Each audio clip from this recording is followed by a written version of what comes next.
ఎగ్జామ్‌కి వెళ్ళే ముందు నేను నా హాల్ టికెట్‌ని ప్రింట్ చేపించుకున్నాను. పార్టీకి వెళ్ళే ముందు అతను తన షర్ట్‌ని ఐరన్ చేపించుకున్నాడు.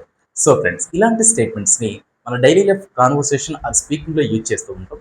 మరి వాటిని ఇంగ్లీష్‌లో ఏ విధంగా ఎక్స్‌ప్రెస్ చేయాలో ఈరోజు మనం ఈ వీడియో ద్వారా నేర్చుకోబోతున్నాం. ఆల్రైట్ ఫ్రెండ్స్, ఇక్కడ ఫ్యూ ఎగ్జాంపుల్స్‌ని అయితే ప్రొవైడ్ చేశాను. ఈ ఎగ్జాంపుల్స్ ఎక్స్‌ప్లనేషన్ తర్వాత మీకు కూడా ఎక్సర్సైజ్ పర్పస్‌లో అనదర్ 2 ఎగ్జాంపుల్స్‌ని కూడా ప్రొవైడ్ చేస్తాను. Alright friends, now let us jump into the examples. Here, first example. అమ్మే ముందు నేను నా ఫోన్ని రిపేర్ చేయించుకున్నాను. అమ్మే ముందు నేను నా ఫోన్ని రిపేర్ చేయించుకున్నాను. So friends, if you notice the statement clearly here, we have two situations. And what are those two situations here? అమ్మే ముందు. So this is first situation. నేను నా ఫోన్ని రిపేర్ చేయించుకున్నాను. This is second situation. And especially these kind of statements to be expressed in causative situation or by using causative verbs. ఈ causative verbs ని use చేస్తూ మనం ఇలాంటి స్టేట్మెంట్స్ అయితే ఇంగ్లీష్లో ఎక్స్ప్రెస్ చేయాల్సి ఉంటుంది. మరి ఇక్కడ causative verbs అంటే ఏంటి? ఏదైనా ఒక పనిని ఇతరులతో చేయించుకునే సందర్భంలో హ్యావ్, గెట్, ఇలాంటి మేక్, ఇలాంటి causative verbs అయితే యూజ్ చేస్తాం. మరి ఇక్కడ నేను నా ఫోన్ని రిపేర్ చేయించుకున్నాను. సో ఇలాంటి స్టేట్మెంట్స్కి ఎస్పెషల్లీ హ్యావ్ కానీ గెట్ కానీ యూజ్ చేయొచ్చు. అండ్ చేయించుకున్నాను అంటే పాస్ట్ టెన్స్ని రిప్రజెంట్ చేస్తుంది కాబట్టి హ్యావ్కి హ్యాడ్ వస్తుంది అండ్ గెట్కి గాట్ అయితే వస్తుంది. అండ్ ఇక్కడ మనం హ్యాడ్ అయితే యూజ్ చేద్దాం. నేను నా ఫోన్ రిపేర్ చేయించుకున్నాను. I had my phone repaired. I had my phone repaired అంటే నేను నా ఫోన్ రిపేర్ చేయించుకున్నాను. ఎప్పుడు? అమ్మే ముందు. Before I sold it. Before I sold it. I had my phone repaired before I sold it. అంటే అమ్మే ముందు నేను నా ఫోన్ని రిపేర్ చేయించుకున్నాను.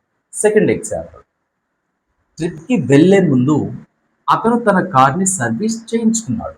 ట్రిప్కి వెళ్ళే ముందు అతను తన కార్ని service చేయించుకున్నాడు.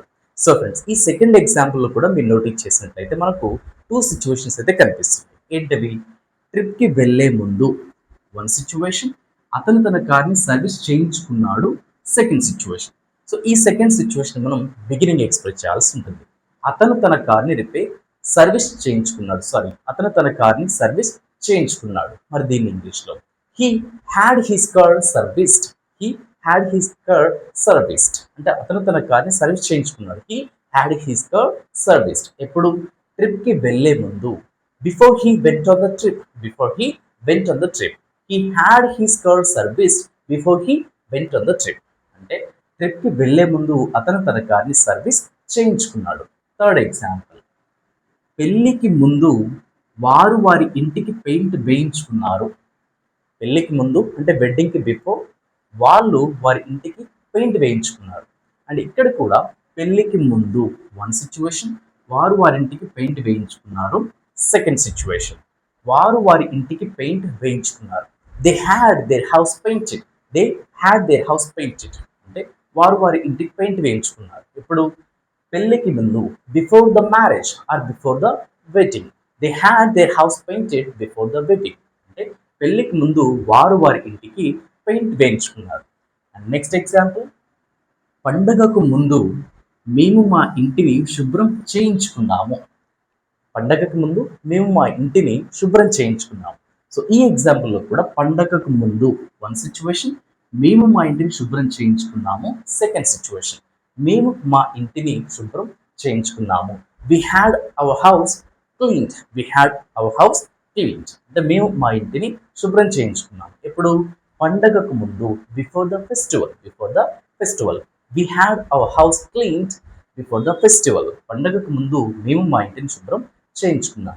Last example here, meeting ప్రారంభమయ్యే ముందు. మీటింగ్ ప్రారంభమయ్యే ముందు ప్రతి ఒక్కరూ రిపోర్ట్ని ప్రింట్ చేయించుకున్నారు. ప్రతి ఒక్కరు రిపోర్ట్ని ప్రింట్ చేయించుకున్నారు. సో ఫ్రెండ్స్, ఈ ఎగ్జాంపుల్లో కూడా మీటింగ్ ప్రారంభమయ్యే ముందు వన్ సిచ్యువేషన్, ప్రతి ఒక్కరు రిపోర్ట్ని ప్రింట్ చేయించుకున్నారు సెకండ్ సిచ్యువేషన్. మరి దీన్ని ఇంగ్లీష్లో every one had the report printed. Every one had the report printed before the meeting started. Before the meeting started అంటే మీటింగ్ ప్రారంభమయ్యే ముందు ప్రతి ఒక్కరు రిపోర్ట్ని ప్రింట్ చేయించుకున్నారు. సో ఫ్రెండ్స్, ఈ విధంగా ఇలాంటి స్టేట్మెంట్స్ని కాజిటివ్ వర్బ్స్ యూజ్ చేస్తూ ఇంగ్లీష్లో ఎక్స్ప్రెస్ చేయాల్సి ఉంటుంది. ఆల్ రైట్ ఫ్రెండ్స్, ఇప్పుడు మీకు ఎక్సర్సైజ్ పర్పస్లో ఒక 2 ఎగ్జాంపుల్స్ని అయితే ప్రొవైడ్ చేస్తున్నాను. ఈ 2 ఎగ్జాంపుల్స్ యొక్క ఆన్సర్స్ని కామెంట్ బాక్స్లో కామెంట్ చేయండి.